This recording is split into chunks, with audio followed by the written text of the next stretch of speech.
Welcome back to the conversations all about love. Today we're talking to power couple Stacey and Dalen Spratt about their incredible love story. Stacey is 8 years older than Dalen. At 44 years old, you gave birth to a beautiful baby girl. Yes, at 44 years old, as you get older, you start feeling like, ooh, am I going to be too old to have kids? Dalen and I, while we were trying to have kids, we suffered multiple miscarriages, and that doubt started coming in where I'm like, I'm 8 years older. We had to have the conversations about what if you can't carry? Right. What if you can't produce an egg that you can carry? We talked about adoption. We talked about someone else, Surrogacy, potentially carrying, our child. And I think it's important to talk about the impact, if you're comfortable, of the miscarriages, because we know what a toll, those issues can take, those health issues can take on the strongest Absolutely. Of couples and marriages. How did you sort through dealing with trying to have babies and the heartache that comes with that? There's a grief with each one.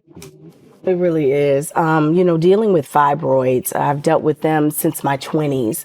I've had multiple myomectomies. One of them I actually had the surgery while he and I were dating. So he always knew that children could be a possibility, but it would possibly be a struggle. And going through those struggles really brought us closer. It really also opened my eyes to say, I'm not alone in this. Right. Yes, it's my body.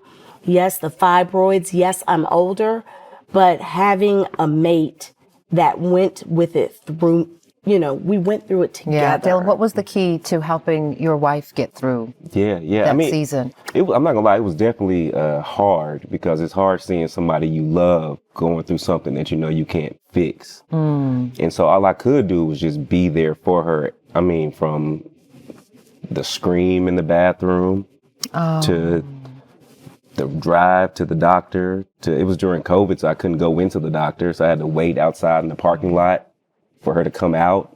So just being there in every which way possible. Yeah, like that's all you can do in a situation like that. Right. And I just wish there was more opportunities for men to talk about that, because there aren't really. Like one of my closest friends, it wasn't until I told him that he was like, yeah, man, me and my wife went through the same thing. I'm like, bro, you didn't tell nobody. Right, because they feel like there's something, not you that feel like nobody else is going through. Right. So I thank you just even for talking about that here in this space. I appreciate that with both of you.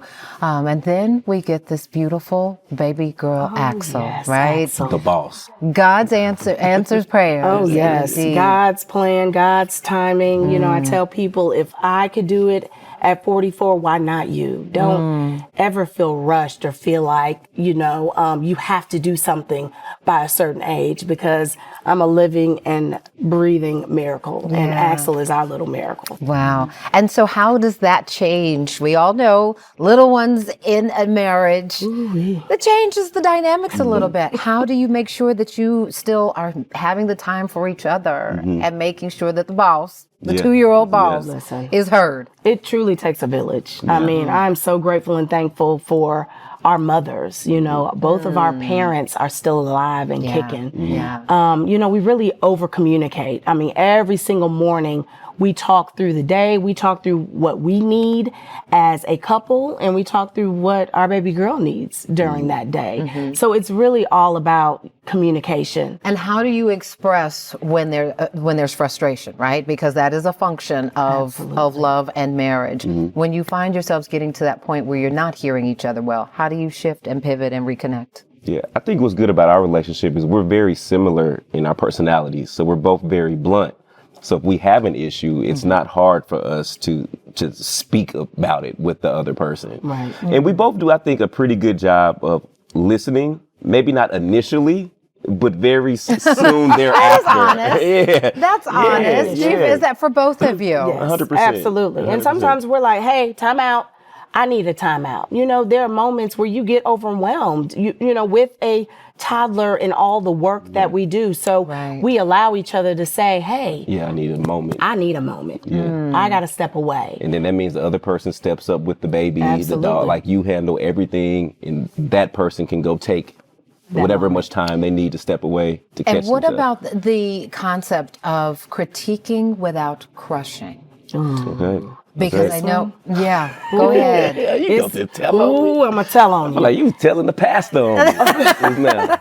Okay. Critiquing without crushing. Because that language, how we talk to the people we love. I'm working on that. That's a real thing. I'm working on that. My husband is working on that because he can be so blunt sometimes. And I just have to remind him like, hey, I didn't like how you told me that. I heard what you said. Is that what's that? And I was just going to say, what is the language for folks who are watching who find themselves in? For me, it's, hey, I heard what you said, but I don't like how you said it. Well, just for clarity, I don't be talking crazy to my wife. No. Please don't feel like you're in a hot seat. No, I not just at all. Not at think all. these moments are so helpful for people. no. to For sure, for and so sure. when you hear that, how do you respond? Yeah. How does that allow you to self-correct? No, because that's what I was saying. Because I know it can be situations where people can be rude or like, you know what I mean, demeaning in their take.